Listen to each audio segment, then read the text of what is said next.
Department of Education is not necessary. See, that's the kind of reasoning that education is supposed to teach us not to engage in. So, meanwhile, you have a Secretary of Education using that kind of rationale. Tell that to all the constituents who called me saying, the education department is closed, we need them, we have questions. So the idea that the shutdown and the closure of the Department of Education proves that they're not needed is could not be more wrong.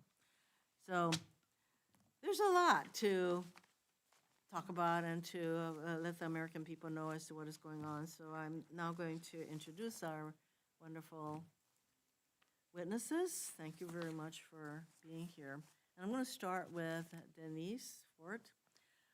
We have 6 witnesses, and I'm just going to go down the line and introduce everyone. Denise Fort is the president and CEO of the Education Trust, a national nonprofit working to advance equity for students of color, low-income students, and others.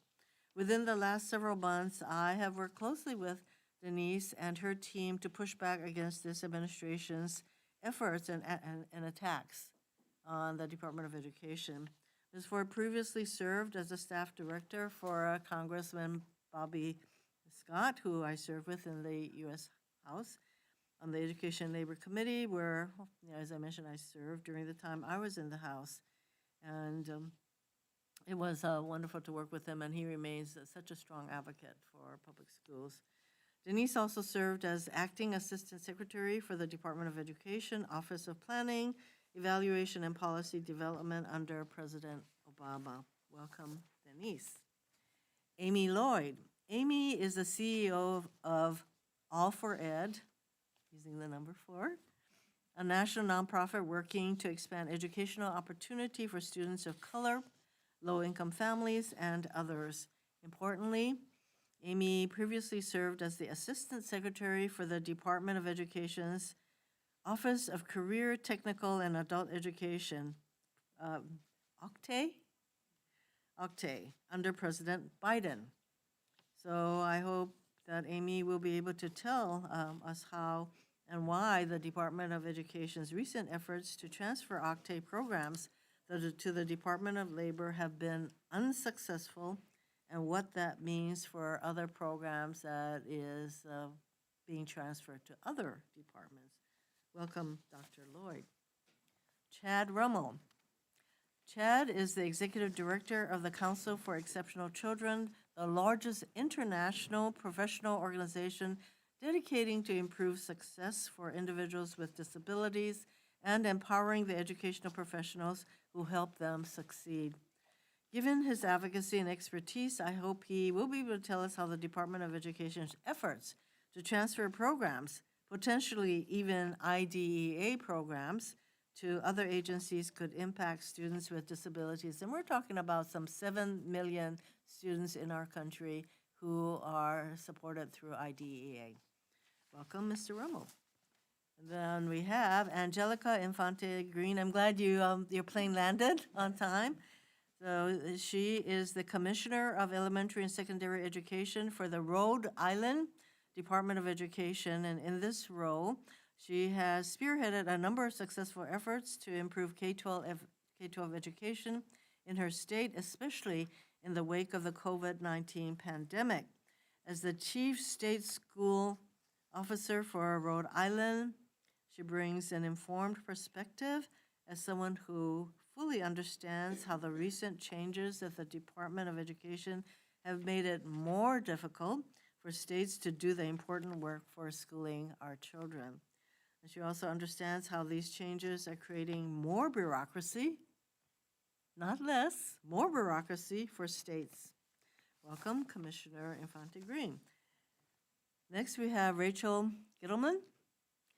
Rachel is the newly elected president of AFG Local 252, which represents federal employees at the Department of Education.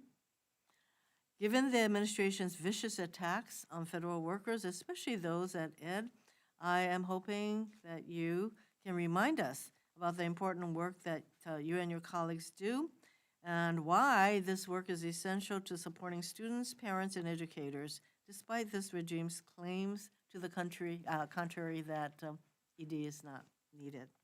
It's important that federal workers at ED, the public servants who make sure education programs are there to support our communities and to work with our schools throughout the country, are able to continue that work. You are very much needed. Thank you for being here. And of course, we have the ever forceful Randy Weingarten, a force of nature. Randy Weingarten is an American attorney, labor leader, and educator. She is also the president of the American Federation of Teachers, which has been on the front lines leading the fight. You are involved in so many lawsuits against this administration's attacks on federal education programs. So you can also catch us up on what's the latest on some of the court challenges.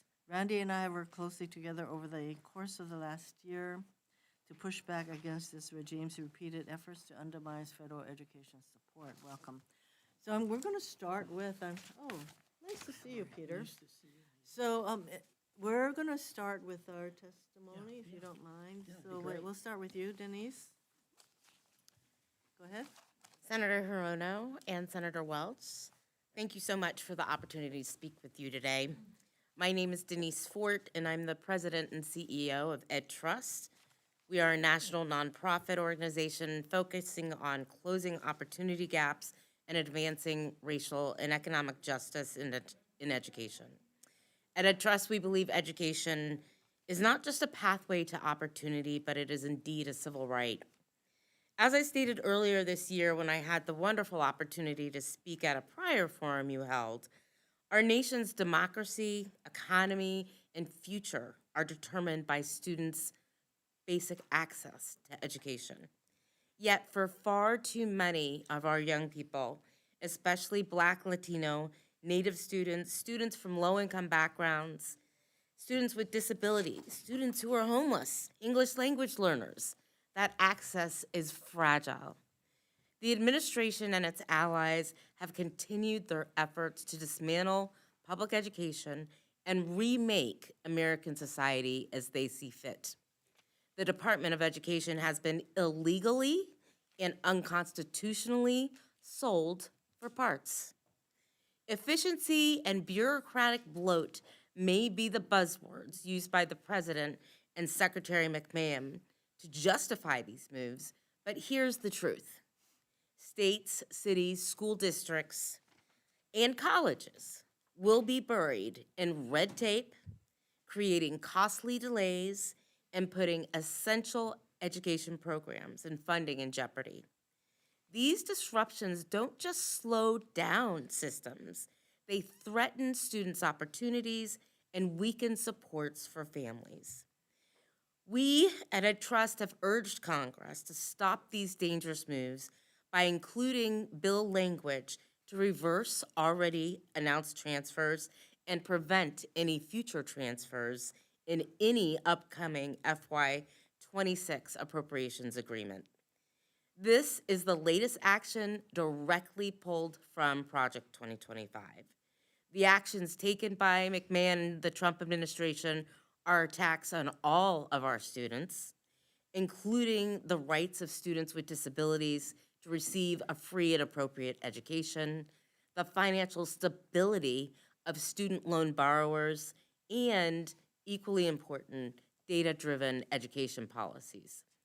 What's more, budgets proposed by both the President and House Republicans make clear that they want a permanent reduction to education funding through a wish list of cruel policy choices and cuts that must be rejected. I urge Congress to spend more on education programs, not less.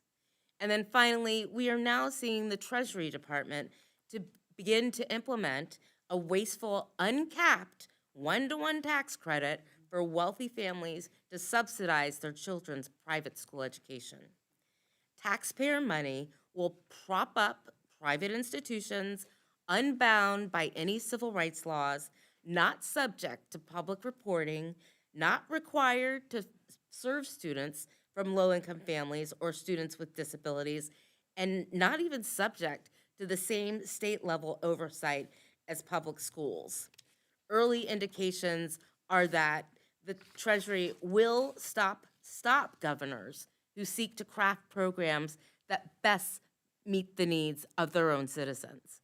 Make no mistake, we are living the great American heist, and Ed Trust stands ready to fight for the future of public education, articulate a vision where investments are increased, civil rights are enforced, privatization is fully rejected, and opportunities are expanded for all of our students in every zip code.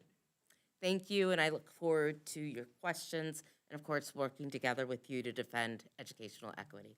Thank you, Ms. Ford. We have Dr. Lloyd. Thank you.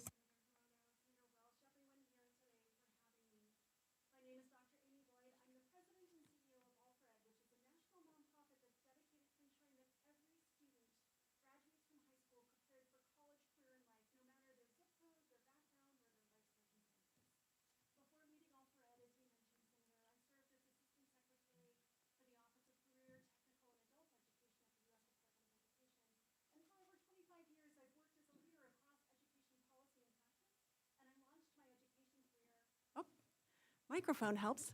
I launched my education career as a math teacher and a family advocate for Alaska Native and Native American students. Today, I want to focus on 5 central points. First, the dismantling of the U.S. Department of Education is illegal. The administration transferred core education administrative responsibilities representing entire offices and billions of dollars to 4 other agencies, and they did so in violation of the law. The further Consolidated Appropriations Act of 2024 states clearly that federal funds cannot be transferred across agency without authority from Congress. That authority was not granted, nor even requested, and Congress must intervene. Second, other federal agencies are partners, not proxies for education. The Departments of Labor, Health and Human Services, Interior, and State are not designed to run federal education programs, and they don't have the deep expertise that's required to serve our nation's learners, including our students with disabilities, English learners, our children in foster care or experiencing homelessness, Native students, our adult learners with emerging literacy, and others who rely on federal protections. Collaboration across federal agencies is critical and essential, and I led exactly that kind of collaboration at OCTAE. But confusing the missions of the different agencies or reducing the purpose of education to job training does a disservice to our learners, undermines our national competitiveness, and is at odds with the values of families and communities across the country. Third, this is waste layered on top of dysfunction. Instead of one central agency administering our federal education policy, with these illegal interagency agreements, we now have 5. Distributing responsibilities for education across 5 agencies doesn't reduce waste or bureaucracy, it creates it. We've already seen this play out in the transfer of OCTAE to labor. In talking with states, they have reported funding delays, communication breakdowns, missing technical assistance channels, and confusion about reporting and compliance. Some states, as you mentioned, were forced to front millions of state dollars while waiting for reimbursements. Other states have slowed or halted their programs entirely. And even the administration's own internal documents admit that larger programs are going to be much harder to migrate from ED to other agencies. And as an example of waste on top of this, when I was at ED, we renovated office space and consolidated staff into one building to save money. Now those newly updated offices at ED are sitting vacant, while ED staff from OCTAE are crammed into outdated offices at labor.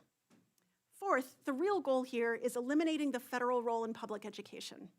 The administration has been clear about this goal, and the president's proposed FY26 budget makes it unmistakable through devastating cuts and consolidation. This, in addition to the new law that will funnel public dollars to private schools, this is the systemic and deliberate hollowing out of our nation's commitment to public education. You cannot claim to support creating opportunity in our nation while dismantling the very systems that make this equitable and scalable for all of our learners. And fifth, and most urgent in this moment, is my ask. Congress must act in 3 ways. First, hold formal oversight hearings. When I was Assistant Secretary, I had to provide Congress with 90 days' notice to do something as simple as change a job description. And yet this administration has made changes that affect entire offices, billions of dollars, and the future of our nation's learners without any notice, without transparency, and without congressional approval. Congress must provide this necessary oversight. Second, investigate budgetary and administrative cost and waste. These interagency agreements require quarterly reconciliation across the agencies. Congress should examine how these changes are creating bureaucracy and new administrative expenses instead of reducing them, because our taxpayers deserve to know what they're paying for. And third, and most important today, reinforce and expand statutory protections. The bipartisan Senate Labor HHS Education Appropriations Bill includes language that prevents the transfer of Title I and IDEA. This must be preserved and expanded to protect all core department functions, including the Office for Civil Rights. In conclusion, Congress created the Department of Education to provide national leadership, protect civil rights, and ensure accountability for serving every student in every state. Our nation's learners deserve our unwavering commitment to providing equitable access to an excellent education that builds their future. And instead, we have this chaos and disruption that are undermining their future. So thank you again for the opportunity to testify, and I welcome your questions. Thank you so much. Chad Rummel? Thank you, Senator Hirono, for having me today. The Council for Exceptional Children is the largest professional organization dedicated to improving the lives of infants, toddlers, children, and youth with disabilities and/or gifts and talents. Before the enactment of IDEA 50 years ago, only 1 in 5 children with disabilities attended a public school. Parents were told their children had no future. Many were locked in institutions from a very young age, facing deplorable and abusive conditions. Some states had laws banning children with disabilities from attending schools, while others failed to provide appropriate support. But in 1975, with the enactment of Public Law 94-142, Congress recognized the value of IDEA in a bipartisan manner.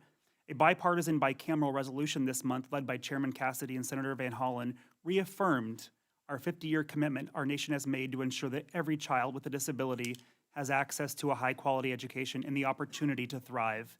And yet, as I sit before you today, special education in IDEA is having a 5-alarm fire. Current actions to close the Department of Education pose a unique threat to the education of kids with disabilities. Through IDEA, the federal government ensures that children with disabilities receive a free and appropriate public education in the least restrictive environment by requiring states to provide consistent protections and services.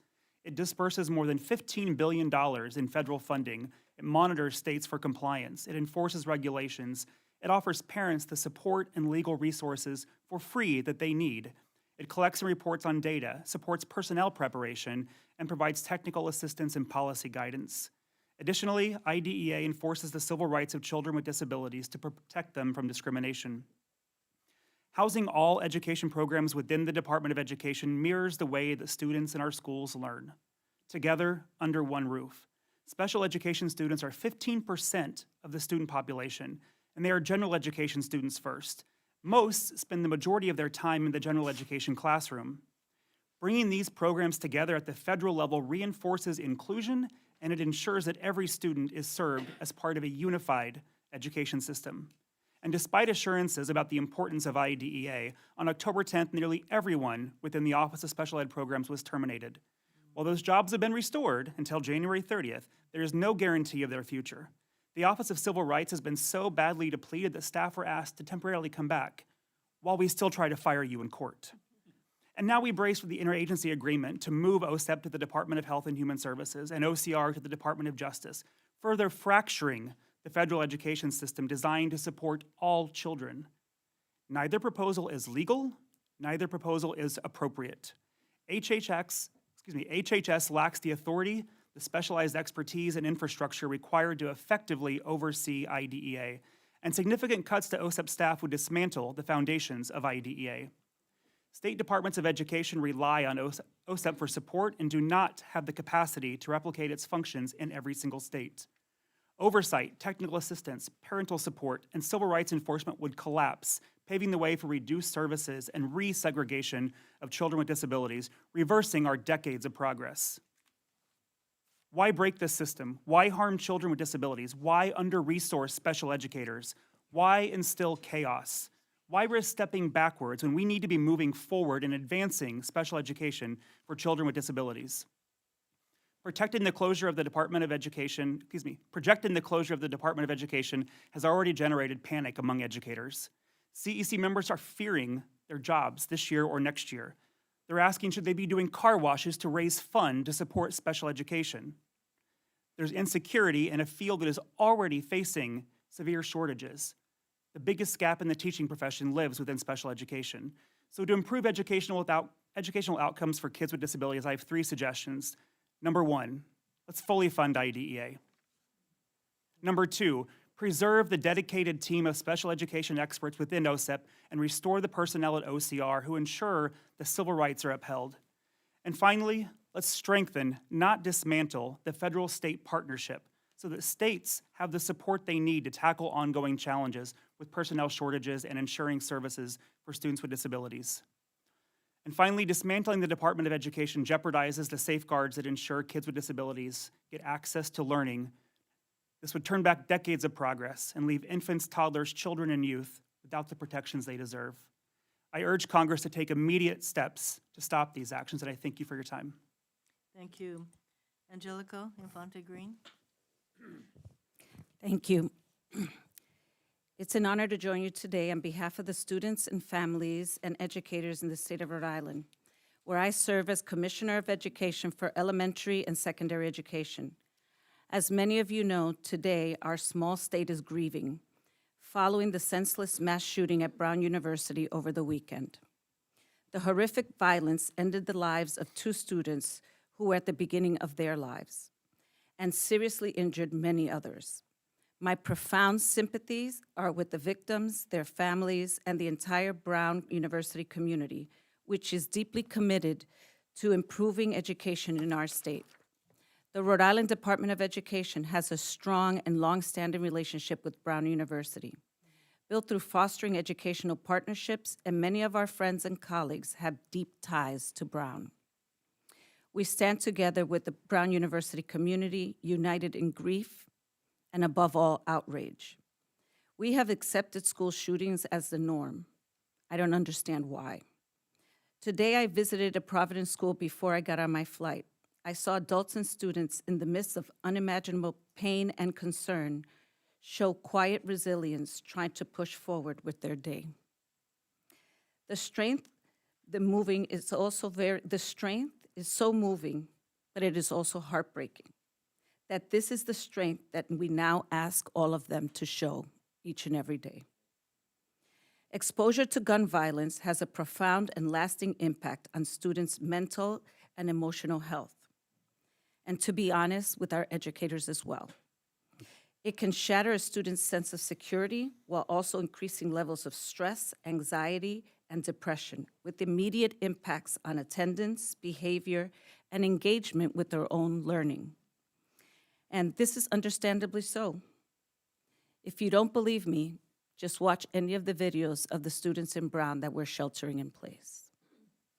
You don't go back to being normal the next day.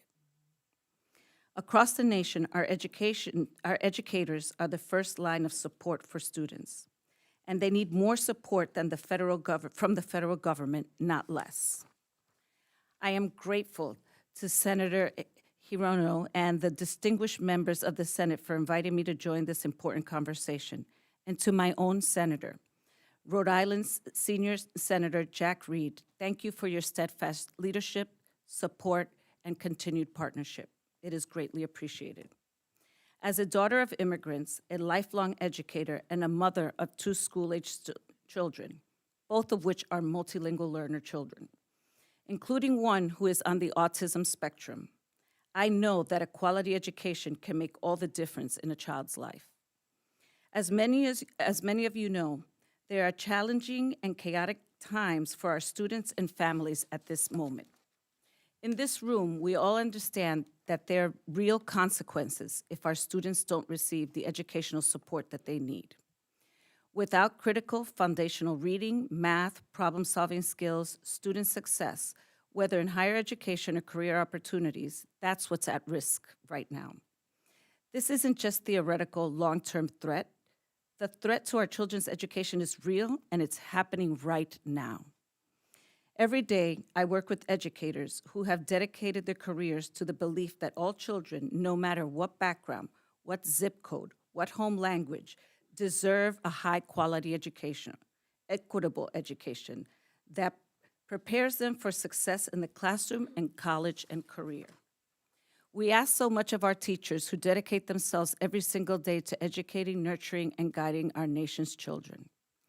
To be clear, the Trump administration's efforts to dismantle the U.S. Department of Education is already putting our nation's education system and our students at a disadvantage.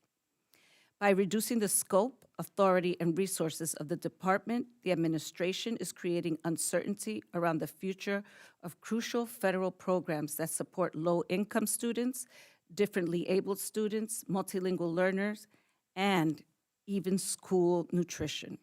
For goodness sakes, when did educating and feeding hungry students become so controversial? Yet, here we are at the end of 2025.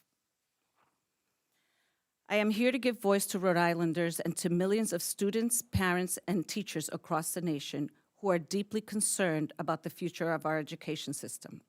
In Rhode Island, we're seeing real momentum in our students' academic achievement following the unprecedented impact of COVID-19 pandemic.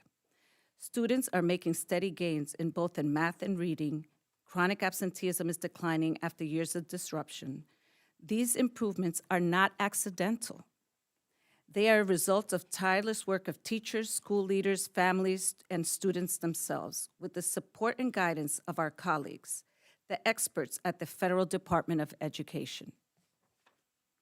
Across our state, Rhode Island students are narrowing achievement gaps, and we are ensuring that multilingual learners, differently able students, and historically underserved students are supported. Our goal must be to continue to support our educators and continue to invest in our students so that they not only recover, but that they're able to thrive. The progress our students are making are at risk. Defunding of education and the constant chaos of this administration, quite frankly, is exhausting. When I was here in DC in May, I spoke of my concern that our students' progress was at risk of being reversed if the levels of support and resources our states receive from the federal government were reduced. In the last 6 months, so just to paint the picture, we have experienced the illegal freezing of $6.8 billion nationwide, money that Congress appropriated, education funding that was for before school, after school, science, technology, engineering, mathematics, educational resources for multilingual learners, professional development to support America's hardworking teachers. This critical funding was only restored, I want to make this very clear, by lawsuits of many states, including my own Rhode Island. Even so, we have lost critical resources over the last few months. The Federal Department of Education canceled Rhode Island's State Personnel Development Grant, which was used to support our state's special education teachers, training them on best practice on teaching differently able students to read, based on evidence-based principles of the science of reading and structured literacy. Why? Still don't know. For me, someone who has spent my entire career as an educator with my son who's on the spectrum, it is shocking that investing in teacher training to ensure that differently able students know how to read is not a priority of this federal administration. It is shocking that the federal government cuts funds for farm-to-school programs that help feed our students nutritious meals and support local farmers. I just don't get it. Students, and if we're being honest, educators, are still dealing with the long-term impacts of the pandemic. Students experience learning loss in key subject areas like reading and math. Achievement gaps have widened, especially in low-income students, multilingual learners, and students that are differently able. Beyond academics, students are faced with social-emotional challenges, increasing anxiety, and for many educators in our nation as well. All you have to do is ask any educator if their students don't need the additional supports. They will all say that it is crucial at this moment. In 2023, the Federal Center for Disease Control found that 4 in 10 students had persistent feeling of sadness and hopelessness. 2 in 10 students seriously considered attempting suicide, and nearly 1 in 10 attempted suicide. Do we just ignore the facts, the needs of our students? Well, we don't have the luxury to do that. As we know, we are reminded by the horrific shooting at Brown University this week that the United States needs to continue to invest in learning recovery and student well-being if we are to remain competitive. Teachers today are on the front lines and are increasingly being required to support students' mental health, often balancing instructional responsibility and emotional and social-emotional needs of students without adequate resources. Our teachers and students need consistent support, increased investment in professional development to meet the students' needs. Too many schools lack sufficient counselors, psychologists, and social workers. Without addressing the students' mental health, investments in academics, safety, or school improvement are far less effective. We all know that across the nation, teacher and staff shortages persist, especially in special education, mental health support, STEM, and bilingual education. Our students, states, districts, and schools benefit and count on the sustainable, flexible funding provided by the U.S. Department of Education. Last month, Secretary McMahon announced that going forward, the federal government is establishing a new partnership with the Department of Labor and will have a greater role in administering education grants.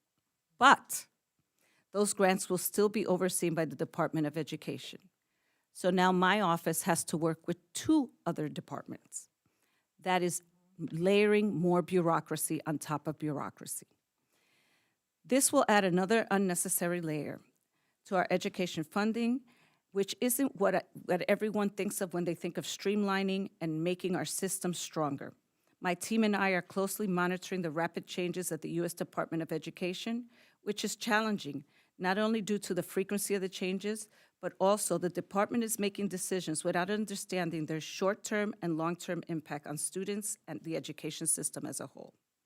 Communication from the Department of Education lacks detail. We get these one or two sentences with edicts that often conflict with state and federal law. What do we do? The chaos has resulted in protracted legal battles across the country, raising serious constitutional questions. As Commissioner of Education, I need to stay laser-focused on the academic success of our students, not responding yet to another ill-conceived executive order that does not consider what's best for children. At RIDE, federal funds make up 12% of our total budget, approximately $257 million. Beyond that, we rely on the U.S. Department of Education's world-class expertise and assistance to oversee enforcement, critical laws, and safeguards that protect our children. The question that keeps me up at night: what happens to the supports to our students when there is no longer the professional expertise at the federal level? The U.S. Department of Education provides more than just funding. There is support, there's technical assistance, federal resources, and ensures that funds that are appropriated by Congress are spent as intended. I think we forget why this department was created. And to educate and support our students. I have no doubt that the elimination of vital education programs, the mass layoffs at the Department of Education staff, and added federal bureaucracy will make it more difficult for our educations to continue to support our students. Senators, thank you for your work, your advocacy, and constantly putting our students' success first. This is not a political party. This is not about a political party or ideology. This is about doing what's best for students.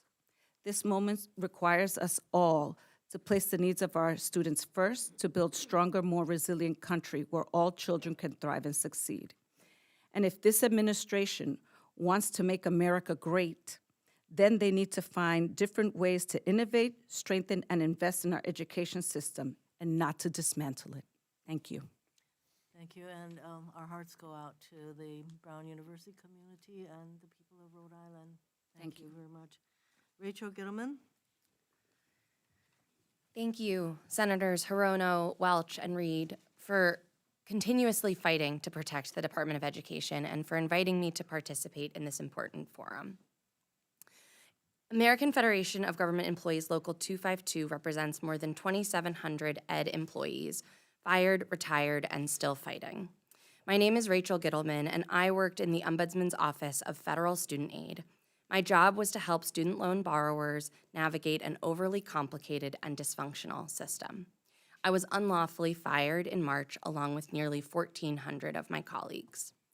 I couldn't sit by and do nothing, which is why I've been helping lead the fight to protect our agency, our jobs, and our education system, most recently as union president. Ed is the smallest cabinet-level agency with just over 4,000 staff before January of this year, who managed an impressive workload on a shrinking budget. But we didn't let that stop us. The department is responsible for administering roughly $150 billion in grant funding across every level of education in every part of the system. Many of our flagship programs focus on helping and protecting those traditionally underserved by education, including students of color, low-income students, students with disabilities, rural students, and English language learners. Since January, the department has canceled or reallocated billions of dollars in grants to schools for everything from student mental health to special education teacher training. In March, nearly half of the agency was unlawfully fired or forced out. Then, in October, nearly 500 additional staff were given layoff notices, which would have effectively closed the offices for K-12, special ed, civil rights, and post-secondary education. These firings were thankfully paused by the courts and then halted by Congress. But in the wake of the government reopening, the department announced 6 interagency agreements, or IAAs, that will ostensibly shutter most of these offices at Ed. Now, the Department of Labor will run nearly all K-12 programs. These changes swap a highly efficient system for a chaotic, underfunded one spread across multiple agencies. As state and local leaders will and have told you, this means more red tape for them, not less. It also means frustration for the staff that administer these programs, who are steeped in decades of expertise, experience, and passion for the work that they do. Now, you may ask what skills, expertise, and knowledge the Department of Labor has that would lead to the success of K-12 education programs. In short, none. Not all government funding is alike. The standards used by Ed and Labor are fundamentally different. The Labor Department simply lacks the systems and expertise necessary to administer these programs. Plus, despite what the Secretary says, they've already fumbled implementing career technical and adult ed programs moved to Labor earlier this fall. In fact, Labor was more than 2 months late in getting Perkins funds out the door. Another interagency agreement moves 2 congressionally mandated foreign language programs to the State Department, which has seen its own mass firings and chaos. Ed staff that worked exclusively on these programs were fired in March, and now the programs will be run by a mix of contractors and some full-time staff at an agency with no expertise in education. Yet another IAA moves post-secondary education programs that help first-generation and low-income students to the Labor Department. While citizenship is already a requirement to participate in these programs, the fear of Labor's requirement to collect individual citizenship information has led students and institutions to drop out of the grant programs already for fear of retaliation. Finally, a program that provides on-campus childcare support for parents enrolled at more than 250 colleges across the country will move to the Department of Health and Human Services, which is run by a man who believes vaccines and Tylenol cause autism. This move replaces a staff of 5 people with 1 single staffer to oversee $83 million in grants. The administration says that these interagency agreements will return education back to the states, but only about 13% of funding for public K-12 schools comes from the federal level. Education is already run by the states. These talking points are clearly just a smokescreen for their actual goal, closing the Department of Education. But behind every dollar slashed and office relocated is a story of a real student who is not being served right now. A child with disabilities who cannot access his school playground because he uses a walker. A rural student whose underfunded community overwhelmingly depends on dwindling federal funding. A Title I middle school math teacher who no longer gets the on-the-job training she needs because the department canceled that funding. And a first-generation college student that will no longer have access to grants, training programs, and job opportunities. The Trump administration has shown it will stop at nothing, including ignoring court orders and violating federal law to dismantle the department and undermine the careers of thousands of dedicated public servants who work every day to support students and families. I believe deeply in the idea that government can and should serve the people of this nation. But beyond that, every member of our union is a person who has been impacted and served by the programs and services we administer. We will continue to fight like hell to serve our students and protect what our agency stands for. Thank you, and I look forward to your questions. Thank you. Randy Weingarten? Thank you. You've had such an amazing panel that I'm going to not read my notes and just comment on some of the things that I was going to say and I also heard. My name is Randy Weingarten. I am thankful for this hearing, Senator Hirono and Senator Welch and Senator Reed. And as I will say again, despite some requests, we have not gotten the majority of this Congress to actually do a hearing on this. Thankfully, you have done these kind of hearings so this information can come out. Indeed, when Senator Cassidy asked me to respond on some issues around anti-Semitism, I asked him if we could have a hearing on this. To date, we have gotten no response. We, as America, we used to outcompete. We used to outinvest. We used to believe that our education was our future. And if you think about all the different issues that everyone on this panel has talked about, the issues that Dr. Green has talked about in terms of Brown, and our members are we have members who are graduate workers at Brown, and Senator Reed and Dr. Green, our hearts go out to all of the Brown community. But that used to be America. And that used to be in America. Federal role in education dates back to the nation itself, from the Land and Northwest Ordinances of the 1780s, which required public education in every township, to the land grants of the 19th century and the Morrill Act, which created our land-grant universities. Federal action constantly focused on expanding opportunity, and that role grew greater in the 20th century with the creation of the Office of Education, the GI Bill, Impact Aid for Military-Connected Communities, and the National Defense Education Act after Sputnik.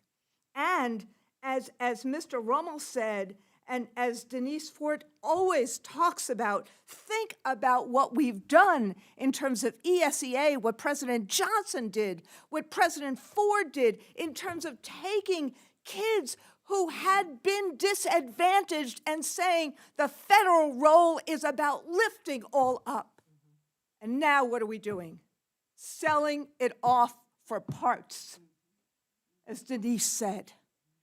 All of the speakers today can talk chapter and verse because they have engaged in so much of this about what the specifics are. A person that Rachel represents on the other side of the phone to a parent saying, this is what you do to get a wheelchair for your child. A kid or a teacher or a school superintendent who has a great literacy program, maybe like in Mississippi, this is how you get Title I, to fund it. What is happening here is not simply the dismantlement of the Department of Education. It is taking away, it is abandoning the federal role in education. That's what's happening right now. We, as a union, our union actually didn't believe in the establishment of the Department of Education. We wanted it to stay in HEW, but there is no one in HEW or HHS right now who could handle any of the questions about the Individuals with Disabilities in Employment or in Education Act. And think about the irony of this week. that there has to be one national AI policy, one that actually preempts any state regulation that helps protect an AI, one unitary policy, but silence about what we do and help children in terms of AI? And another irony from today, and then I'll shut up. Another irony from today. Today, the Congress is erecting a statue to Barbara Johns, the child, the student who was in Virginia, who was one of the plaintiffs of Brown versus Board of Education, a federal role. Brown, the case that said equal opportunity, that defined persons in the 14th Amendment in that way. So my point is this. We should be, as a nation, expanding the federal role in public education, not supplanting states. They've run it since 1775 or 1776. We should be expanding it. We should be that great nation that outcompetes and outinvests and believes in our future instead of selling it off for parts. Thank you. Thank you. We'll start with our questions, and I'm going to call on Senator Welch and then Reed and then Klobuchar. Senator Welch? Thank you. First of all, Maisie, thanks so much for convening us, and thank you all for being here. This is a breath of fresh air. It's amazing you're still showing up because every one of you had incredibly powerful statements about your commitment to kids and to our future.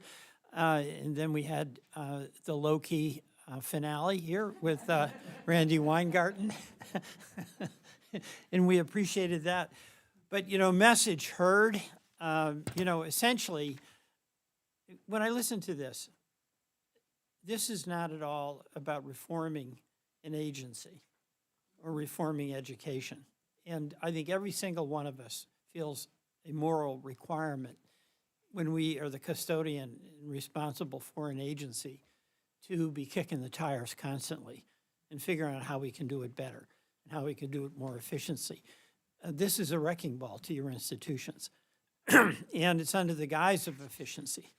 That's and as I listened, I heard you concerned about the lack of oversight. You're right.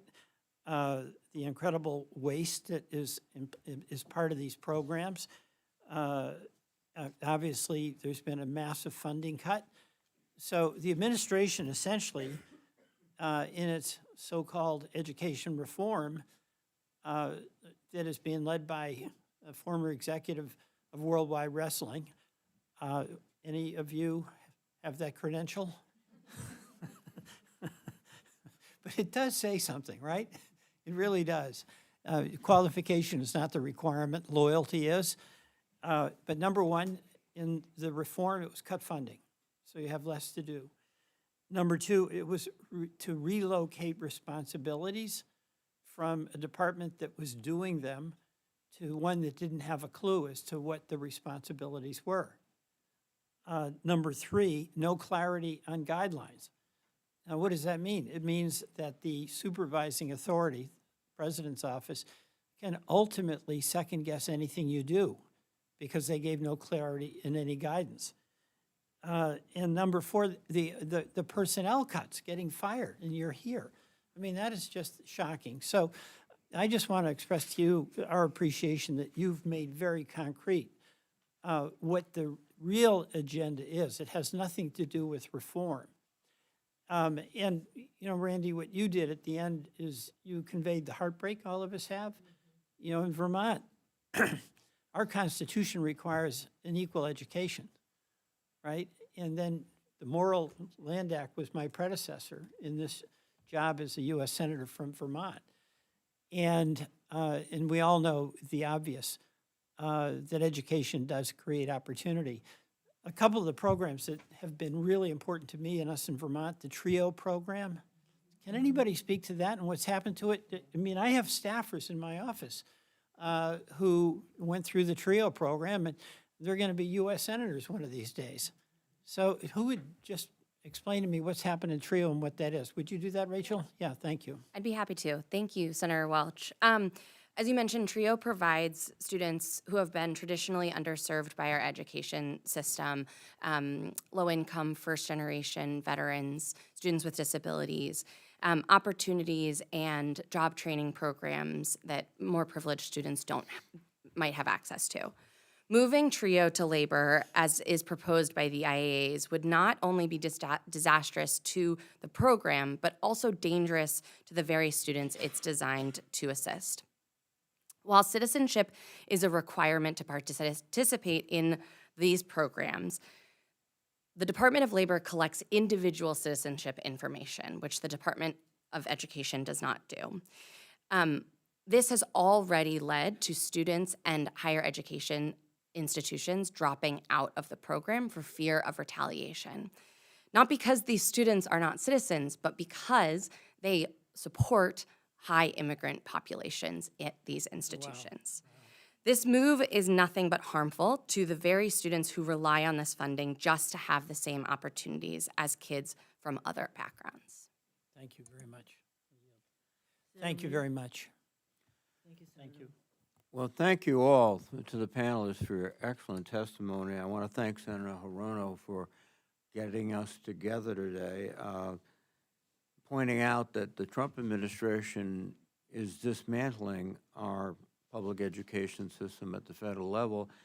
I think he would like to turn our country from a knowledge economy that promotes opportunity for all to an ignorance economy that protects and entrenches the wealthy and privileged. I don't think a lot of young men and women put the uniform of the United States to defend that concept. And so we're here today to make the point that this is the wrong way to proceed. I'm particularly pleased that our commissioner, Infante Green, is here. She is a tremendously talented lady. She is the daughter of immigrants, a multilingual learner, parent of a child with special needs, classroom teacher, school administrator. She understands what we need to do to keep us a country of knowledge, not of ignorance. And I'm also pleased that you're here today in the wake of this terrible tragedy of Brown University, which has hit all of us very hard in Rhode Island. And Commissioner Infante Green, what's your reaction now? You were this morning in Providence schools. The Providence schools are still open. We're not surrendering to the fear. But what are you picking up from the young people about the incidents that they observed? The sad part, Senator, is that our kids know what to do. As I walked through the schools, they said, well, we know, we practice. And that's very scary that we have gotten so used to hiding, sheltering, and that this is the way that our kids have to learn. If you watch that video, I don't know if anyone's gotten a chance to see those students, and when you hear the police knocking, your heart palpitates. But this is what our kids go through every single day, and our educators as they practice, as they shelter in place. But I will tell you that there's this sense of resilience that I see in all the kids' faces and all the educators. I walked through the schools, and they were determined to make sure that our kids continued to learn, but also felt safe. We have spent an enormous amount of money making sure that our school buildings are safe, and it is something we have to do because we haven't dealt with the gun laws. Like, this is, I just don't know what to say. You know, I have a 15-year-old who had a friend who was at Brown, and she just kept saying, Mom, what are we gonna do? What are we gonna do? It's a 15-year-old who yesterday, when I went into a Providence school, said to me, Mom, be careful. That's not okay. It's just not. So we're in a place where we need more support, and we need people to be brave, say the things that are important for our students, to take action. I will say that in the wake of all of this, I'm very proud of our students, our educators, all of you for taking this on. It's not easy. But I will say that the president took the opportunity to say that he was his heart went out to the family of the young lady because she was the vice president of the Republican Club. And then the vice president said, and the other student. I mean, what has gone on? Have we lost our minds? Because that's what it feels like to us educators. Every Friday, we were waiting for some crazy email telling us how our lives were going to change and how there was going to be disruptions. But I have to tell you, after this weekend, nobody is immune from any of this. And I am very disappointed that our federal government, that the Trump administration, has chosen to dismantle the education department in a time when we need it most. You cannot bifurcate student needs. You can't put one in one place and another in another place, because the reality is that they don't want to serve the students. If they had an interest, they would ask us. If they were interested in states taking the lead, they would ask us. You know, this is about penalizing instead of incentivizing and supporting and innovating. We're used to change in education. Trust me, we do that all the time. But this is not change. This is a disruption that I don't know how we're going to pick up the pieces. I thank you all.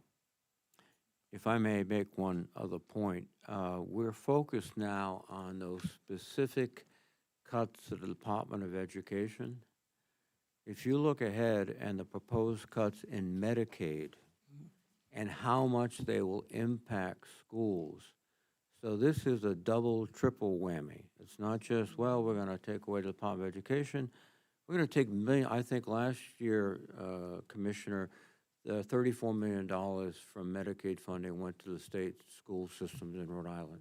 That's right. You take $34 million away from the schools in Rhode Island, and it's going to be exactly like it was when I was a kid, and that was a couple of years ago. There was always 2 or 3 children in the back That's right. row in the corner. Their job was just to keep quiet. And I went to a parochial school, and the nuns knew how to keep you quiet. And we can't go back there. And that's what they want to go back. So thank you, Commissioner. Thank you all. Thank you, Senator. I'm going to call on Senator Merkley, and I thank Senator Klobuchar for giving her time for Senator Merkley to proceed because he needs to be leaving. So go ahead, Jeff. Thank you, Madam Chair, and thank you, Senator Klobuchar.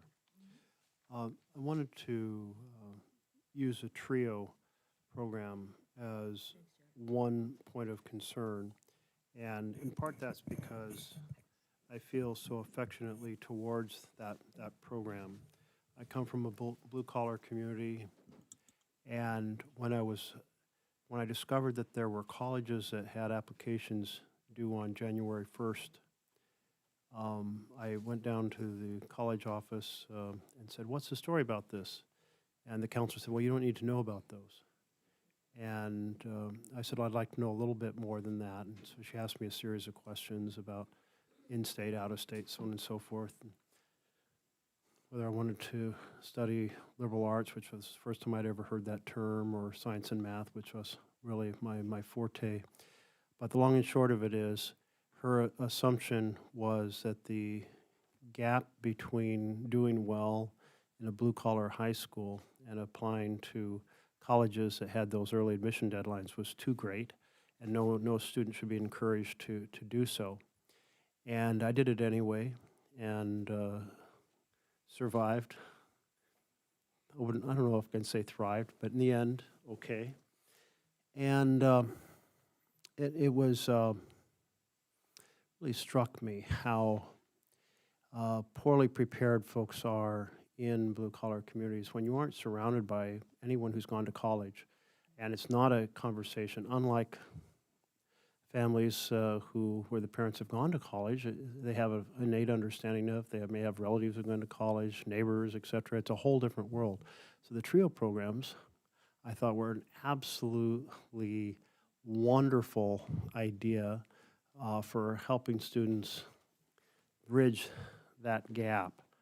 It's a cultural gap. It's And yet, here we have, this is one of the programs that's being transferred. And it's being transferred because it's administered by the Office of Post-Secondary Education, and it's being transferred to the Labor Department.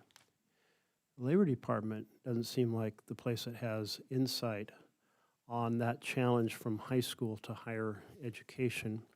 And so it seems very destructive.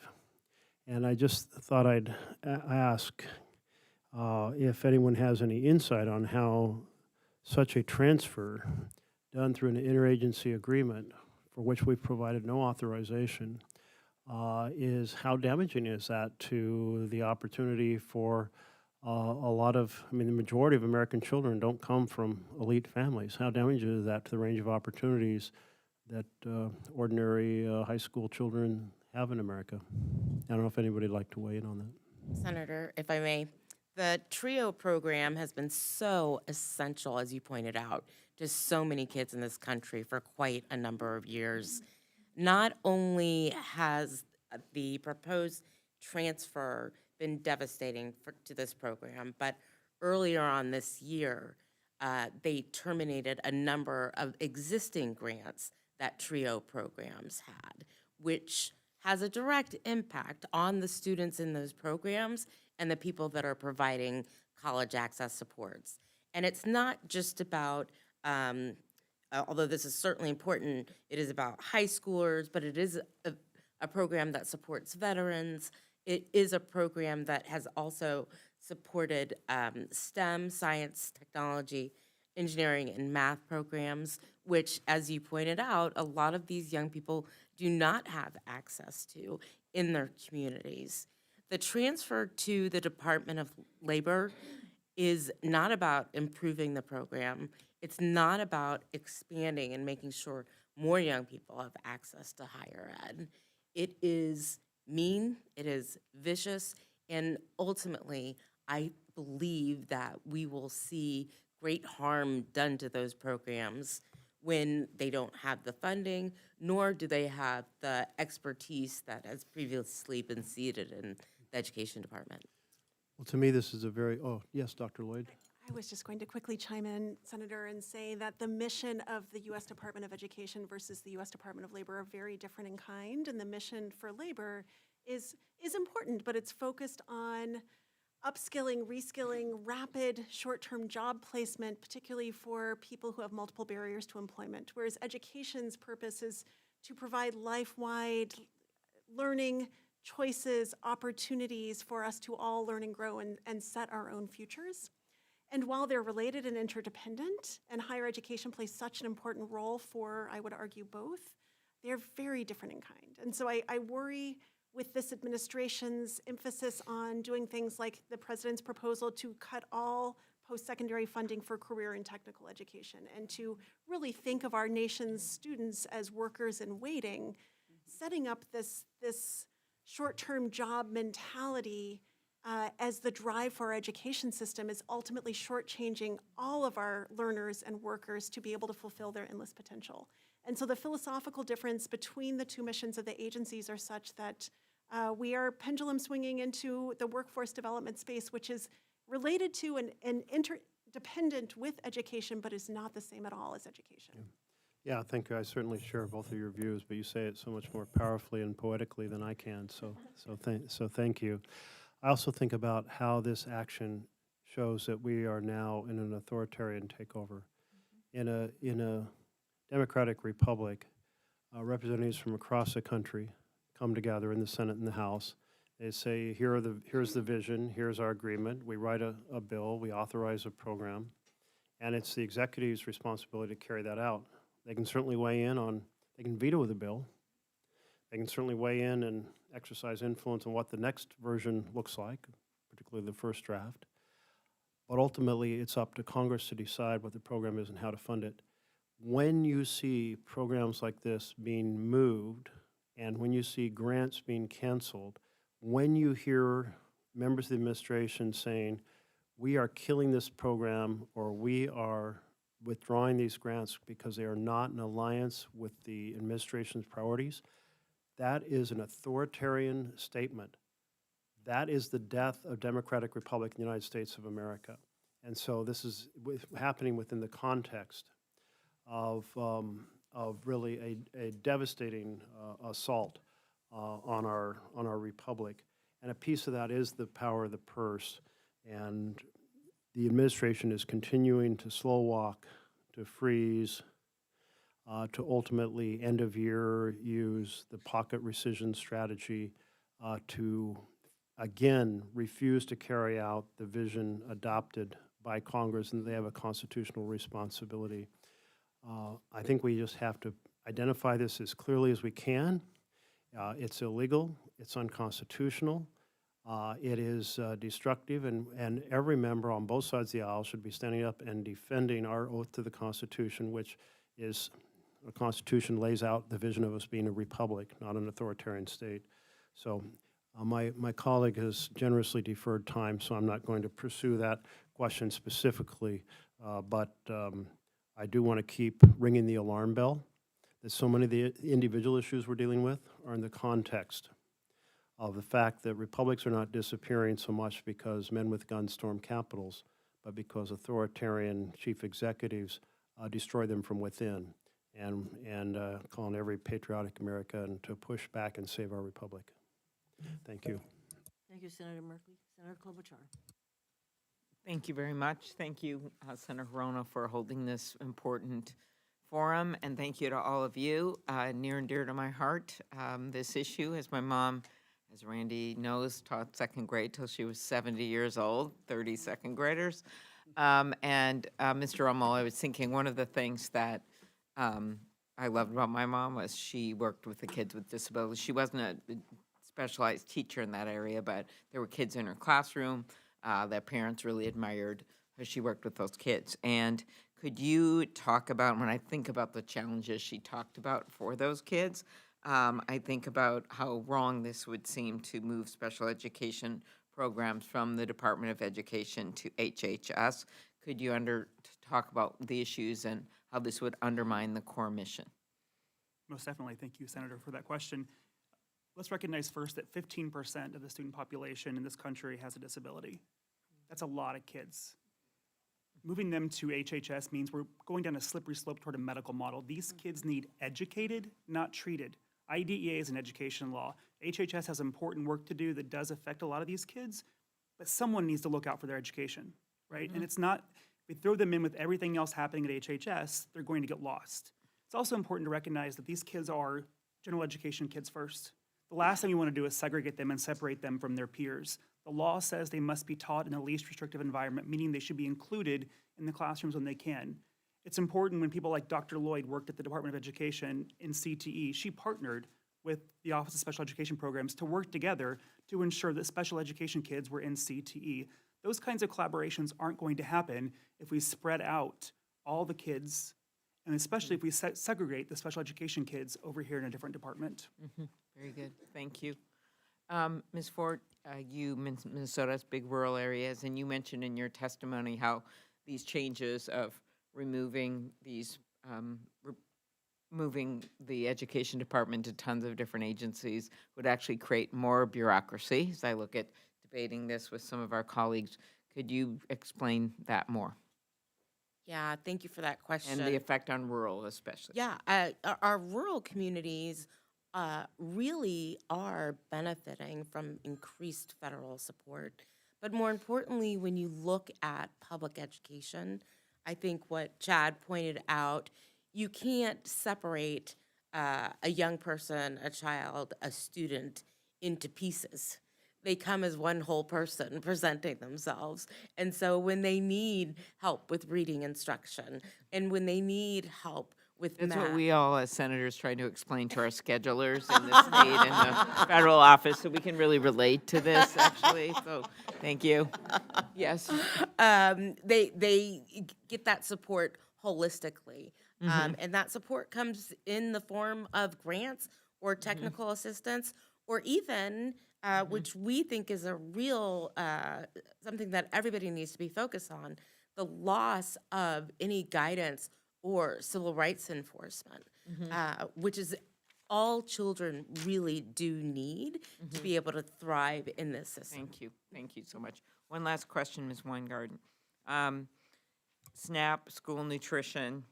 Can you share what the termination of basic food assistance and school meals means for family students, their ability to learn? As we know, we've seen complete turmoil from this administration when it comes to food assistance. Literally half of our kids, I mean, if you think about it, and Senator Reed said this about Medicaid as well, virtually the entire infrastructure of school health is done through Medicaid, the CHIPS program, and so if you put together both the IDEA and the Medicaid expansion programs, all the wraparound services that we do in terms of healthcare, and then you layer on top of that all of the food programs that are done through the ag program, and literally half our kids used to be eligible for free lunch, but we have moved in many states. Look, your state is one of the front runners on this, moved to have universal meals so that there would not be any lunch shaming. So what's happened is that everything, when Denise says everything is sold for parts, everything's going to be in so many different places with so many different rules that it would take, I would suspect that the Rhode Island State Education Department is going to have to hire a whole bunch of people to figure out what those rules are. A department like my former school district where I taught, New York City, is going to have to hire a whole bunch of people. Your state's going to have to hire a whole bunch of people, and the money is well below what it is right now. So right now, we're just facing lots and lots of different cuts, and states are also cutting funding too. This week, Yes. I've been on the phone with Florida, New Hampshire, and Ohio about all the cuts that they're starting to To have. be clear, the Republicans just transferred $80 billion of SNAP cuts over to the states. Exactly. And so that's, So what they're you're going to have to saying, decide between education and. so what you're saying, and then what Senator Reed said was also very important, because every time there is a Medicaid cut in a state, we see a school cut as well. Get it? So essentially, what we're seeing in terms of state budgets is a huge dismantlement of any of the federal, not just the federal education dollars, but the healthcare dollars and the SNAP dollars. And then on top of it, if I may, this goes to Senator Merkley's point earlier, it's not just TRIO. It's the millions of people who have student debt. We have, as Senator Hirano knows, we have sued endlessly on student debt and have gotten the programs reopened. But under the big, under the tax bill, I cannot call it the big beautiful bill. ugly bill. Whatever that bill beautiful was. betrayal, Yeah, big ugly. exact. Whatever it was, what you're seeing is, it's not just take deprofessionalizing nursing. You're essentially seeing a huge pullback, not only of TRIO, but all of the subsidized federal loan programs. So you're seeing a big, huge need for the states to even fund what was existing K-12, pre-K-12, and then on top of that, a huge shift in terms of higher education. It's going to be a total disaster land next year. Thank you. And thank you, Senator Rono. Thank you, Senator. Senator Durbin. Thanks for doing this, Senator Rono, and thank you for attending here. Cahokia Heights is right outside the city of St. Louis, and right outside my hometown, East St. Louis. It is one of the poorest communities with a median income of less than $30,000 a year. Their school district had applied for teachers' improvement grants, and they were successful 2 years ago. But no surprise, not a penny has flowed from Washington to this school district. And what it calls to my mind is the fact that, reflecting on history and law and our human experience, the creation of the Department of Education, in my mind, was an effort to take Brown versus Board of Education to a new level. Once we established equality of opportunity in the law, we looked around and said, this ain't even close to being equal. And we're going to have to focus resources and expertise into improving schools to get rid of the disparities. Now comes the Trump administration, which says don't need it anymore. We'll parcel out the functions of the Department of Education where we can find willing takers, and whether or not that ends up helping the schools or not, we'll see. Let it happen. Ms. Weingarten, I notice you're not only a professional teacher, but also went to law school. So that little combination of education and law that I just made, would you like to comment on that? Well, I would, Senator, as you were talking about Brown, I was also thinking about, if you take the trio of Brown, of Plyler, and of the IDEA, because Brown really created in many ways what happened with Johnson and ESEA. So sorry for my alphabet land here. But if you take that trio of Brown and what it said about vulnerable kids of color, you take Plyler and what it said about the foundation that we are responsible for all kids, regardless of whether of their immigrant status. And then you take the IDEA and the responsibility for all kids with disabilities. And you think about what Chad just said. We created your predecessors, us in the civil rights and education movements, and the Supreme Court created this level of fundamental equality, at least in through the interpretation of the 14th Amendment, and said that's who our country is. And what my concern is with everything that the Trump administration is doing, even take what Senator Hirono had said, we have sued in many ways. Our first suit was because they redefined the civil rights laws in a Dear Colleague letter. So we got that thrown out. But all of this, in practical terms, is that it's putting the constitutional requirement, the injunction that we as America has said that all of our children, God's children, are equal and deserve equal opportunity. It's just putting it on its head. So it almost makes it a mockery of all of this that all of us have done over the course of the last 50, 60, 70 years. So if instead of the Department of Education, we took the Department of Defense, AK Department of War, and decided that all of the functions there, we're just going to parcel them out to every other cabinet department, see how it works. Would people say we are unserious about the defense of our country? They should. It just doesn't make much sense, does it? And it seems to be the same thing, same experience. Exactly right. Thank you. Thank you. Good analogy. I'm going to call on Senator Blumenthal now, and then followed by Senator Van Hollen. Thank you, Nadine. Thank you all for being here. Thank you to Senator Hirono for bringing us together. I think you should know that not only do we appreciate your being here, but your testimony is actually reaching more people than an official hearing would. That's been our experience with these spotlight hearings, because live stream enables us to get this hearing out to people, and for whatever reason, I think it's because of the topics, people are really interested in this stuff, and no more so on any other topic than education. I want to talk about an area of interest to me as the ranking member on the Veterans Affairs Committee. And I'd like you to tell me how the dismantling of the Department of Education has affected veterans.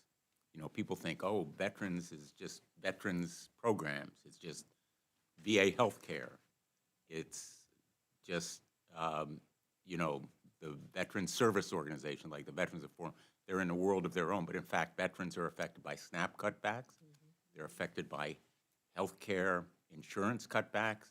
They're affected by everything that affects everyone else. In fact, in many instances, more so. And part of the reason I'm asking about veterans is because this administration talks a lot about veterans. And this Secretary of Education, as I know personally, because she's from Connecticut, we know her well.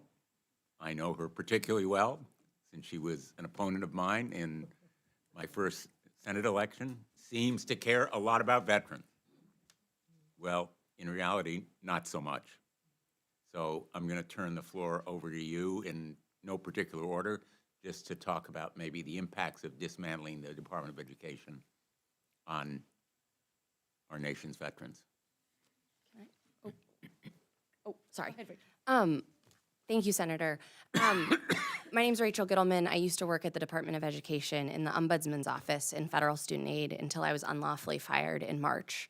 And one of the many programs that I helped administer, or two of the many programs that I helped administer, were the Public Service Loan Forgiveness Program and the Total and Permanent Disability Discharge Program. Both of those programs disproportionately benefit and help veterans, many of whom are saddled with student debt because the GI Bill has not kept up with the cost of college as college has increased exorbitantly throughout the years. And my office, like so many other offices in federal student aid, was completely gutted, leaving no one to help answer the phones, no one to help access the incredibly complicated and convoluted system that is these discharge programs, right? And it leaves those people who are most vulnerable, who need the most amount of help to actually get these discharge programs without anyone to answer the phone. And in fact, under the last administration, federal student aid had already outsourced as much as they possibly could to contractors before this gutting, right? So the programs were already being taped together by duct tape, right? And then they fired the staff that was responsible for oversight, for administration, for assisting borrowers, to the detriment of our veterans, our teachers, our public servants. Thanks. Great point. Thank you. Thank you. And if I may chime in, please, Senator. Theoretically, in our nation, we're moving towards a skills-based economy, right? We should hire people and value people for what they know and what they're able to do. This is so important for veterans transitioning into the world of being a civilian. How do they translate their incredible skills that they have earned through their hard work and dedication to our nation into ways that they can prove their skills and practice through economic opportunities so that they can raise their families, have lives of choice.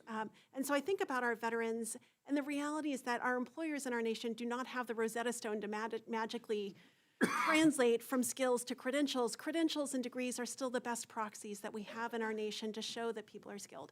Higher education is increasingly moving to credit for prior learning, credit for prior experiences. States are thinking about innovative ways to honor the skills and experiences and credentials that our veterans bring. But in this moment of fiscal uncertainty and the bait and switch and the instability and chaos that this administration is engendering in the education world, states are now walking back and being very cautious and investing in innovation and being bold and thinking about how they're supporting learners of all walks of life to really thrive in our schools, in our institutions of higher education, and in our workplaces. And so I worry about the implications of how our veterans may not be able to meaningfully translate their skills into practice in ways that they should be able to powerfully, simply because we're in a moment of uncertainty that's leading to a lot of fear in the education system of trying new ways of doing things. Great points. You know, I'm reminded of the fact, Ms. Gittleman, that a lot of veterans have been let go. They've been fired. 1/3 of everyone who works at the VA is a veteran. And they have fired literally 30,000 people. They were going to fire 83,000, but we pushed back. So a lot of the veterans, perhaps not surprisingly, go into public service, and they need loan forgiveness. The GI Bill, as I know from two sons who were in the service and have used the GI Bill and have looked to their parents from time to time for a little bit of help. The GI Bill is great, but it doesn't cover everything. And the impacts of failing to provide sufficiently for skill training, career and technical education goes to another point, which is transferring these programs from the Department of Education to the Department of Labor, which actually, I'm sure someone has said this already, costs an additional $262,000 in FY25 and $807,000 in FY26. The most common point I hear from businesses, big and small, around the state of Connecticut is, I can't find skilled people to fill these jobs. I can't find people with the right training to fill open positions. And, you know, it should be the job of the Department of Education to do this educating. So I'm glad that you raised that point. Thank you, Senator Hirono, again, for having this hearing, and thank you all. Senator Van Hollen. Well, thank all of you for being here, and Senator Hirono, thank you for giving another spotlight hearing on these really important issues. You know, when I talk to families in Maryland, like families all over the country, making sure that their kids have a quality education, beginning with early education and continuing on as long as they want to, is the #1 priority for families. So thank you all for being such strong advocates. We just celebrated the 50th anniversary of the passage of the IDEA. We passed a bipartisan resolution. When we celebrated that moment, many of us made the point that it's great to say yes and vote for the resolution, but we really need to do 2 things beyond that. One is to finally meet the promise of fully funding the commitment to IDEA. I think we're at 12% right now, and we have a 40% of a commitment to meet 40% of the costs, and I want to thank my colleagues who were on that bill for full funding. But the other is to prevent us from going backwards, right? And the Trump administration has launched this full-on attack on the Department of Education. So maybe Mr. Rummel and Ms. Gittleman, I know you worked on these issues specifically at the Department of Education. Could you just talk on this 50th anniversary of a great moment in civil rights and equal opportunity, where we stand, and the attack really on special education that we're witnessing? Thank you for that question, Senator, and also thank you for your ongoing support of full funding and the resolution. It means a lot to our community. You know, one of the things about this 50th anniversary is it makes us look back at how far we've come to the days when children were sent to institutions, where they were banned from schools. I remember hearing stories of teachers, after IDEA was passed, driving around their counties telling parents the first time their kids could come to school, or hanging up signs at the grocery store, letting them know their kids were welcome to school finally. So I think what a great space that was for us. And as we move forward in the next 50 years, I hope that we find a place where we're not constantly trying to cut funds and take things away from kids. I look forward to a time in which we're focused on research-based practices that really support these kids. I look forward to a time in which educators, especially those who are doing the hard work of special education, are valued and respected and paid the wage that they earned. You know, IDEA has been so important to so many millions of families out there, and to have it taken away, to have the support system taken away from us, it's hurtful. You know, we're hearing from state directors of special ed who are saying that their superintendents are calling saying, do we have to keep doing special ed now? Because OSEP was all eliminated, so nobody's there to monitor compliance on it. So they literally are saying, do we have to do special ed? We have teachers saying, am I gonna have a job next year? We have parents being told in schools that their IEPs are going away because there's no support for them at the federal level anymore. So it's hurtful to think that those things are out there and that that's where we're headed. So I hope that we're able to make some changes to prevent that. Thank you. Thank you, Senator Van Hollen, for the question. Mr. Rummel talks about the history, right? But there was an NPR article just recently about a student who had been isolated just a few years ago and was still dealing with the mental health aftermath of that. The problem with all of the moves, both anticipated and proposed, is that we're not talking about pots of gold that you can just move without any consequences. Every single program, including the $16 billion in money for students with disabilities, requires ed staff who are steeped in decades of expertise, technology built specifically for the program, and ample amounts of regulations to implement them. Take IDEA funding, for example. If you move the pot of money, you move the implementing regulations, which include the very regulations that the Office for Civil Rights uses to ensure that all students with disabilities have access to the services that they are entitled to under law. So any move to IDEA funding, or any of these moves, would be disastrous not only to the programs and the students that they serve, but also to ED's ability to enforce laws. Thank you. Thank you. And I just hope we can, and we are with your help, getting the word out in terms of the damage and harm being done, and maybe we'll get some support here from our colleagues to push back more strongly.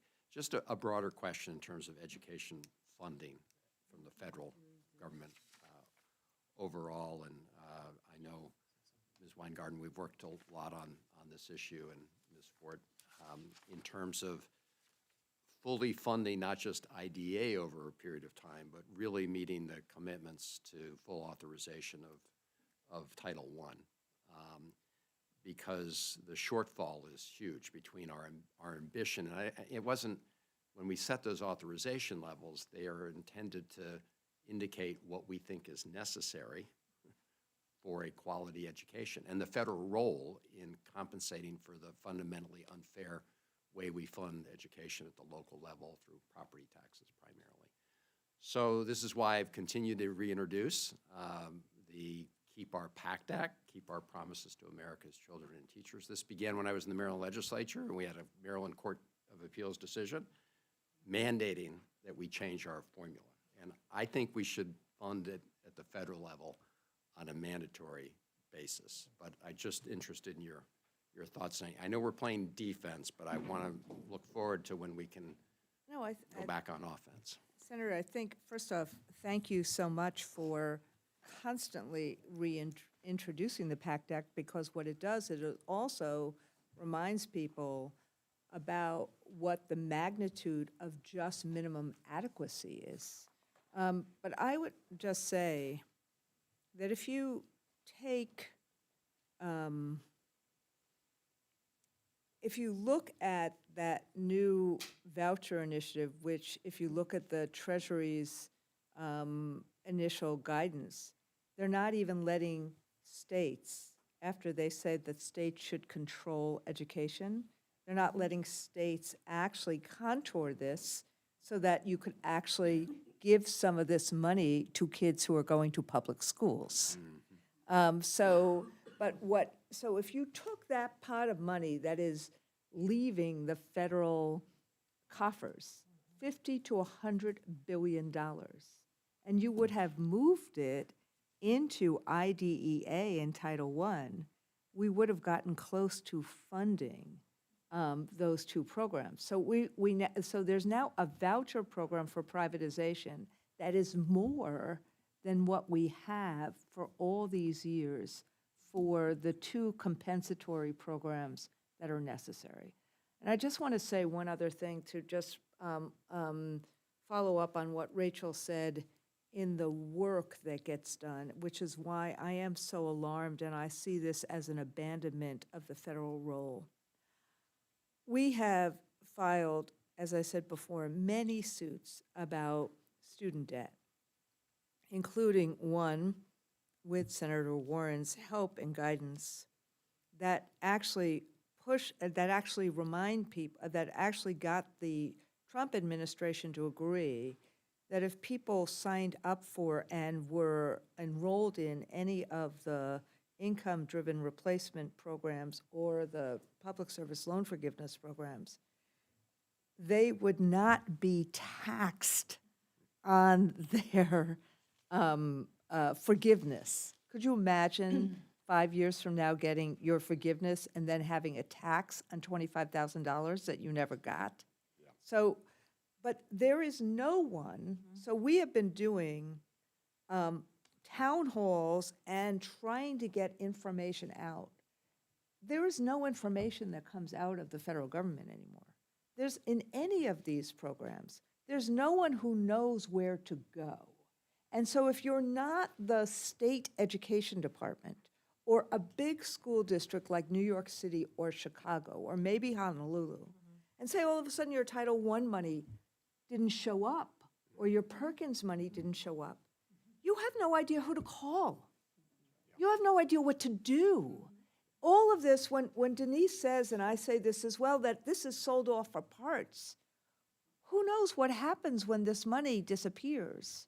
Not just not being spent well, as what is clearly happening with the Career Tech Ed and Perkins money in the Department of Labor, but when it disappears. And that is part of why I am so frightened, because I think all of what we have done, even though it's insufficient, who knows what happens when it disappears? Thank you. Thank you. Let me just add, when you look at the tax credit scheme, the cuts in Medicaid, the cuts in SNAP, the proposed cuts by the president in Title I IDEA, possible opportunities for block granting a significant level of dollars, we are looking at a retrenchment in the federal role of education and federal support for education like we've never seen before. And I'm sure the commissioner will attest to this as well. States can't make that up. There is no way that states can make that up. And we also know through the research from the Great Recession that funding matters. Funding matters. Thank you. Thank you all very much. Thank you, Senator Rono. Senator Warren? Thank you. And thank you, Senator Hirono, for putting this together, and all of you for being here today. We really appreciate it. So last month, Secretary of Education Linda McMahon announced her big attack on our public schools. She's shipping huge chunks of the Department of Education off to 4 other federal agencies. Now, make no mistake, this is illegal. Congress already passed the laws on this. Every one of the programs that's moving out of the Department of Education specifically says we have allocated the money for a program in the Department of Education, not in whatever random other place Secretary McMahon decides to put it. But think about what this means if this transfer goes through. We've got now 4 federal agencies that have no experience with education, suddenly in charge of more than 50 different educational programs, including ones that fund literacy, education for veterans, kids in rural school districts, you name it, it's moving somewhere else. So let's start with Title I programs. You know, Secretary McMahon is going to move them to the Department of Labor. Now, for anyone who's just now tuning in on this, Title I is the biggest pot of federal dollars for K-12 schools, sends money to 95% of all of our schools in the country, $18 billion in annual funding for after-school programs, for tutoring, for guidance counselors, for keeping classes small. This is a big deal in our educational system. So, Ms. Gittleman, you are the union president for the Education Department employees. You know how these programs work. You've lived with these programs. Who wins when the Labor Department is in charge of these massive school funding programs? Nobody wins. The least of all students and educators. Our staff have decades of experience with the complicated programs we're talking about today. These moves will cause nothing but chaos and harm for the people they're intended to help. And as became clear with career and technical ed moving to labor earlier this year, it has caused massive delays in funding, turmoil for grantees and students, and cataclysmic amounts of uncertainty for all. Yeah. So thank you. I appreciate it. You know, it really is the reminder. The people who want to keep talking about waste, fraud, and abuse want to set up a system where you have more opportunity for waste, more opportunity for fraud, more opportunity for abuse, and just the maximum amount of chaos possible. And no savings here that anybody can identify. Okay, let's talk about another critical program, and that's special ed. So the Trump administration has already tried to fire nearly every person working at the Department of Education in this critical area. Families and advocates have pushed back, and thankfully, those firings have been reversed, and the office, let me finish, and the office responsible for special education has not yet been kicked out of the Department of Education. So, Mr. Rummel, your organization advocates for the rights of students with disabilities. Does this mean it is time for students with disabilities and their families to breathe a sigh of relief and say, at least we are safe? No, we are not safe now. They've made it very clear there's imminent threats coming to us. We've heard the drafts of the IAs have been made up. We've also heard that these could be released as soon as Christmas Eve. So there's a great holiday present for everyone. Wow. You know, these moves are so scary for our schools and for our families all across the country, but they are not a done deal.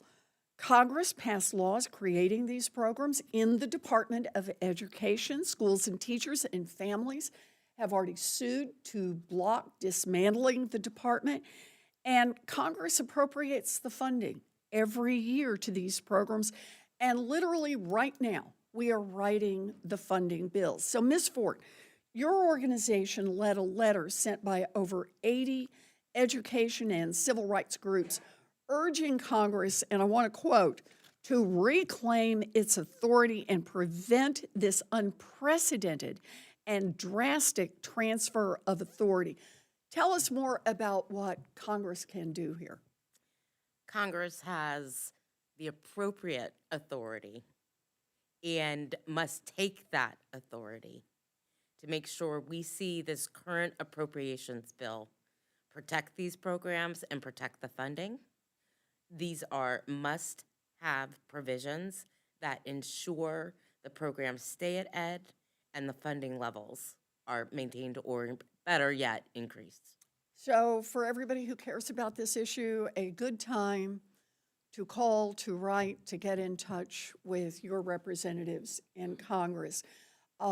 Let's not be in a position to complain about it afterwards. Let's push hard right now. You know, I just want to close by saying again, thank you for doing this, Senator Hirono, and thank you all for being here.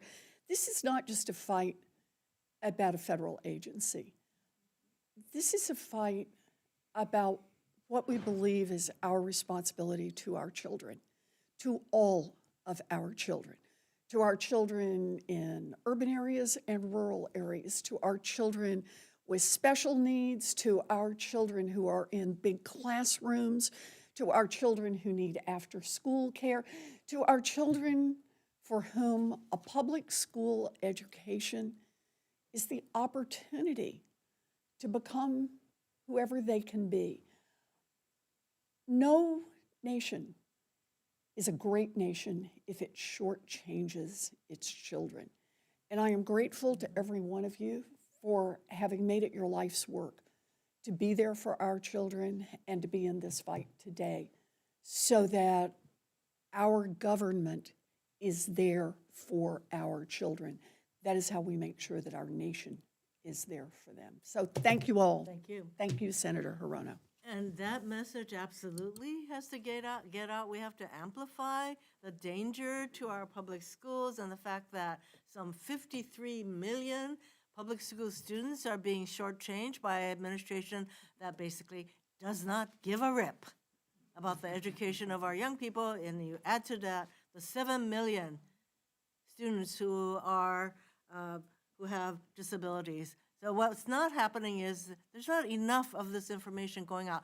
I'm really glad that, Elizabeth, with a lot of your leadership and the leadership of basically the Democrats, that the American people are very aware of the costs to their health care. They're very aware of that. They should be really made aware of the cost to our future when our children are not getting the education they need. And I'm really glad, Randy, that you mentioned what I was going to add, what I was going to point out, and this is something that Denise put in her testimony. You know that we passed in the big ugly bill the first ever nationwide voucher program that is going to result in 50 to 100 billion in money that should go into our coffers, money that could go for other programs, including education. And this is an estimate by the Institute for Taxation and Economic Policy, a nonpartisan organization that said this bill that includes this first ever national voucher program is going to direct $50 to $100 billion of money to private schools. You know, you want to say, how do you like them apples? And we have to do something about it, and especially for Mr. Romo here. You know, you represent all these parents. What if they found out that all this money is going to private schools, which should go into funding for IDEA and Title I? As you say, Randy, Title I is $18 billion of federal money, $16 billion for IDEA, which isn't even the amount that Congress is supposed to be putting into IDEA, and all of that could be funded through the $50 to $100 billion that is going to be directed to private schools. So if your constituency, your groups found out about that, which I think is our responsibility to tell them, this is the kind of misplaced priorities, more than misplaced priority, illegal things that this regime is doing that is going to shortchange our kids. So we need to get the word out so that everyone will rise up and say, hell no, we're not going to take this. Okay, so we would like to hear from the parents, and I know that I have one video that from Carrie Rodriguez. I know she's in the audience. Carrie, where are you? But she put together a virtual testimony, and she represents the National Parents Union, which represents about 1.8 million parents around the country. And I have worked closely with the IPU organization over the last number of months relating to what's happening with education. So I want the video that she put together to be shown. Can we do that? Okay. My name is Carrie Rodriguez. I'm Matthew, Miles, and David's mom, and I lead the National Parents Union. We work alongside 1.8 million parents across this country to ensure that our kids have the future they deserve. As the mother of a child with an IEP and another with a 504 plan, I can tell you plainly, dismantling the Department of Education directly threatens their right to a free and appropriate public education. Parents are clear about what we want. In our national poll of parents conducted by Echelon Insights, 66% of parents polled believe that the U.S. Department of Education should stay open and oversee K-12 public schools and education programs. And 70% of parents in our most recent poll believe that decisions about the U.S. Department of Education should be made by Congress, not the president. What we are watching instead is chaos dressed up as efficiency. The Trump administration's decision to scatter education responsibilities across agencies that do not educate children while attempting to tell us as parents that it's going to be more efficient simply doesn't make sense. They want families to believe this is a win, while they quietly strip away the one place in the federal government built to protect our kids' rights in school and the right to school. Through these interagency agreements, the Trump administration is attempting to move nearly all K-12 and higher education functions to the Department of Labor, an agency that does not and has not ever served children. This is not innovation. This is a dangerous game with our kids' futures. Workplace regulators are not experts in school accountability. Labor economists are not experts in special education. And parents shouldn't be forced to gamble our kids' future on someone else's learning curve. This move also fundamentally shifts the purpose of public education from one that prepares creators and innovators and dreamers to one that merely turns our kids into factory workers. While our schools must prepare our children to thrive, they are equally responsible for developing curious learners with the fundamental social skills and critical thinking skills to thrive in society. These moves mean chaos for the families we serve, who rely on the federal Department of Education to ensure our kids get the education they deserve. Most families are already running on fumes. Rent is up, food is up, childcare is up. We're working more and getting less. And now on top of everything else, they want us to become investigators and lawyers and case managers just to get basic services for our kids. When you fragment the government, you abandon us as parents. We don't have time for a federal scavenger hunt. We don't have the money for private attorneys every time a district decides to cut corners. We don't have the luxury of being patient while new agencies learn the job our kids need done today. This is how protections die in the real world. Not with a headline, with hold time, with a bounced call, with a new portal that doesn't work, with a deadline that's been missed, with a family that gives up because they can't miss another shift, they can't fight in another meeting, they can't take another unpaid day off to beg for what the law already promises our kids. We've seen what happens when families are left alone. Before we had strong federal protections, the federal backstop, kids with disabilities were shut out and written off. Kids with autism, kids with Down syndrome, kids with hearing and vision impairments. Families were told, we can't serve your child. And if you didn't have money to sue, your child just didn't go. Or they ended up in institutions instead of institutions of higher learning. That's why the federal role exists. Because rights you can't enforce aren't rights, they're suggestions. What do parents actually want? To give our kids the America they deserve, a public education system that's fair, affordable, and future ready. We need schools preparing kids for the jobs and economy of the future. We need our country to be globally competitive. And you do not get a future-ready workforce with chaos. Let's be clear. Kids won't just pay for these moves today. The long-term consequences for our economy and our national security will be a high price for them to pay tomorrow. So the bottom line is this. This isn't streamlining, it's sabotage. It's designed to confuse districts, strand families, and delay services, while weakening accountability until the department can be declared broken and shut down for good. Parents aren't buying it. Parents are not going back. And parents are going to fight like hell for our kids. Thank you, Carrie. Here's the thing, thank you very much. We're at the end of this spotlight hearing. The thing is that even as we are totally outraged by the unilateral actions of this regime, I call it a regime, I've been calling it a regime for quite a while now. Why? Because of its authoritarianism. We all see that.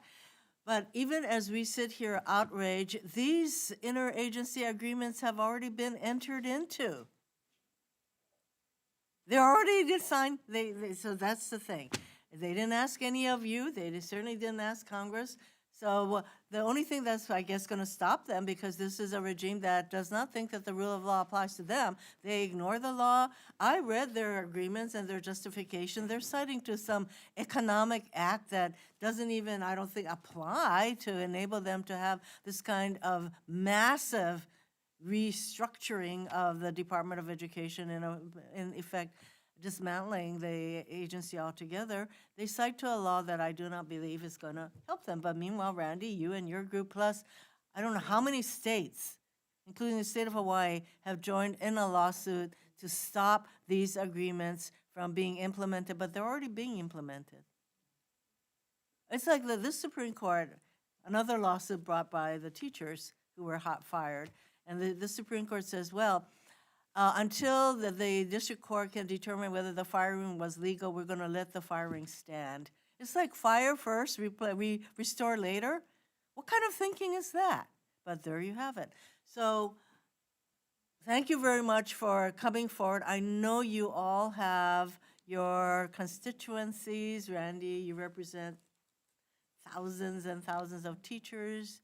You all represent, well, Carrie represents all these families that we need to use, frankly, social media to amplify what is happening, because what needs to happen, in my view, is for attention to be paid to what is happening to our education of our kids, and parents and others need to rise up and start calling their members saying, what are you guys doing here?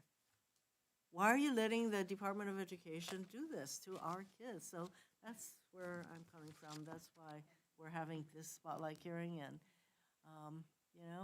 we need to fight back, people. I know you know that.